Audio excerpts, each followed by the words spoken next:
Hello Thamarassery, എല്ലാവർക്കും നമസ്കാരം. ആദ്യം ഒരു റിക്വസ്റ്റ് ഉണ്ട്, കഴിയുമെങ്കിൽ കുറച്ച് ഗ്യാപ്പ് അവിടെ ഉണ്ടാക്കുകയാണെങ്കിൽ ആ വണ്ടികൾക്ക് പോകാം. നമ്മളുടെ സന്തോഷം പങ്കുവെക്കുന്നതിന് ബാക്കിയുള്ളവരെ ബുദ്ധിമുട്ടിച്ചുകൊണ്ടാകരുത്. പ്ലീസ് കുറച്ച് വഴി അങ്ങോട്ടും ഇങ്ങോട്ടും വിട്ടാൽ മറ്റു വണ്ടികൾക്ക് ഇതുവഴി പോവാം. Thank you. അപ്പൊ ഒരുപാട് സന്തോഷം. താമരശ്ശേരി ഷാജിക്കയുടെ ജന്മസ്ഥലത്ത് അദ്ദേഹം ഇങ്ങനെ ഒരു ഷോറൂം ആരംഭിക്കുന്നു. മൈജിയുടെ 120ാമത്തെ ഷോറൂമാണ്. മൈജി ഫ്യൂച്ചറിന്റെ ഏറ്റവും പുതിയ ഷോറൂമാണ്. ഇതിന്റെ ഉദ്ഘാടനത്തിന്റെ ഭാഗമായിട്ട് എന്നെയും ക്ഷണിച്ചതിൽ ഒരുപാട് സന്തോഷം. ഇവിടെ വരാൻ സാധിച്ചത്, ഞാൻ ഇതുവഴി കുറെ തവണ കടന്നു പോയിട്ടുണ്ട്.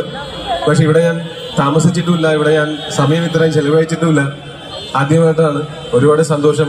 ഇത്രയും പേര് വരുന്നത് കാണുമ്പോൾ ഭയങ്കര സന്തോഷമാണ്. ഇത്രയും പേരുടെ സ്നേഹം നേരിട്ട് കാണുമ്പോൾ, നേരിട്ട് അനുഭവിക്കുമ്പോൾ വലിയ ഭാഗ്യം തോന്നാറുണ്ട്. കാര്യം മറ്റ് ഏതെങ്കിലും ഒരു പ്രൊഫഷനിൽ